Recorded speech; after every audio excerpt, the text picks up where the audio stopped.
और कार्ड के सीवीवी को आईएनटी के साथ कनेक्ट करके ओटीपी को बाईपास करके ट्रांजैक्शन किए जाते हैं, यानी कि बिना ओटीपी के अकाउंट खाली।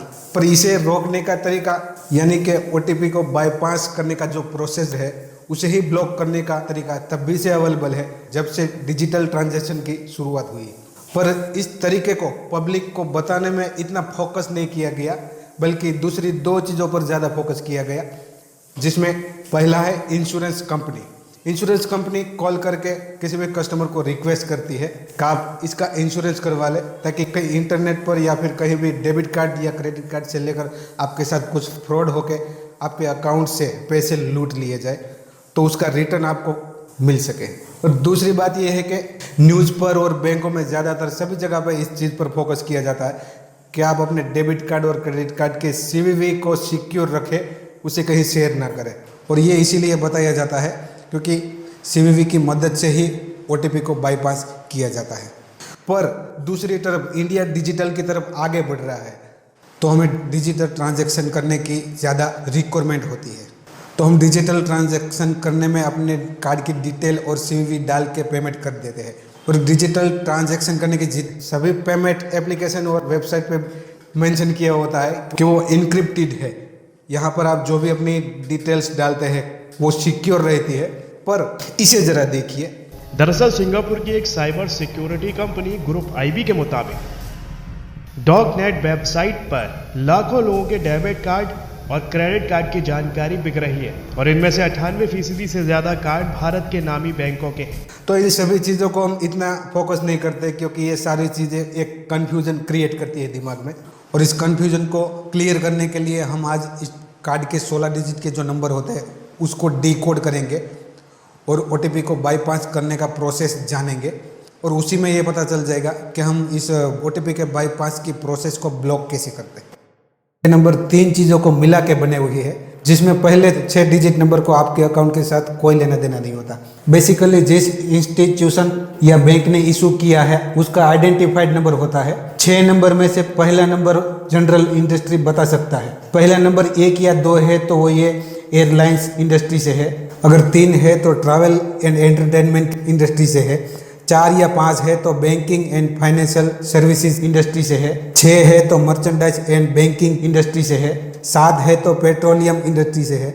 और 8 है तो हेल्थ केयर टेलीकम्युनिकेशन के इंडस्ट्री से है। 9 है तो नेशनल असाइनमेंट इंडस्ट्री से है।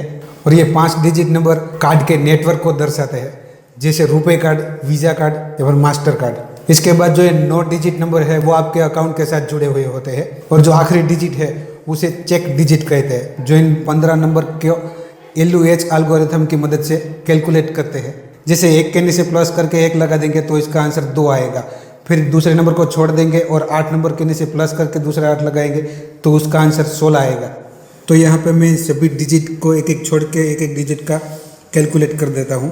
अब यहाँ पर 2 डिजिट नंबर ऐसे है जिसको कैलकुलेट करने के बाद उसका आंसर 2 अंक में आया है। तो इसे हम फिर से एक बार प्लस करके इसका कैलकुलेट करेंगे। तो यहाँ पर 1 + 6 तो इसका आंसर आएगा 7। और यहाँ दूसरा जो है तो इसे 1 + 2 कर देंगे तो इसका आंसर 3 आएगा। अब इन सभी नंबरों को एक लाइन में रख के इसका कैलकुलेट करेंगे। जिस नंबर को हमने कैलकुलेट नहीं किया है उन नंबर को भी इसके साथ जोड़ देंगे और इन सभी को प्लस प्लस करके एक एक का कैलकुलेट करेंगे। तो इसका आंसर आया 67। तो अब इसे हमें 10 तक ले जाना है, यानी कि 67 है तो इसमें 3 को ऐड करना पड़ेगा, तब इसका आंसर 70 होगा। अगर यहाँ पर 52 आंसर आया होता तो इसे हमें 16 तक ले जाना होता। तो 16 तक ले जाने के लिए यहाँ पर हमें 8 ऐड करना पड़ता। अगर यहाँ पर 43 आया होता तो उसे हमें 50 तक ले जाना होता, इसमें 7 ऐड करना होता। तो हमारे कैलकुलेट में यहाँ पर 67 आया है और हमने यहाँ पर 3 ऐड करना है। अब मैं उस हाइड किया हुआ नंबर को ओपन करता हूँ जहाँ पर है 3। तो ये आखिरी डिजिट एक चेक डिजिट ही होता है जो इन 15 डिजिट नंबरों का कैलकुलेट करता है LUHN एल्गोरिथम से। तो इन 16 डिजिट नंबर को और एक्सपायरी डेट को कोई भी वेबसाइट सेव कर सकती है CVV को छोड़ के।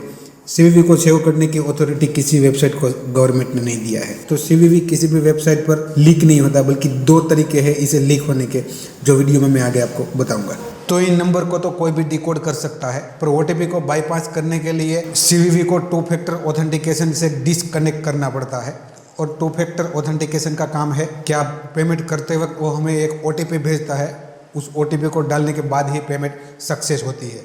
तो कई कंट्री में टू फैक्टर ऑथेंटिकेशन को एक्सेप्ट किया है और वहाँ पर चल रहा है ये रूल्स, पर कुछ कंट्री ने इस टू फैक्टर ऑथेंटिकेशन को अभी भी एक्सेप्ट नहीं किया है, तो वहाँ पर ये रूल्स काम नहीं करता है।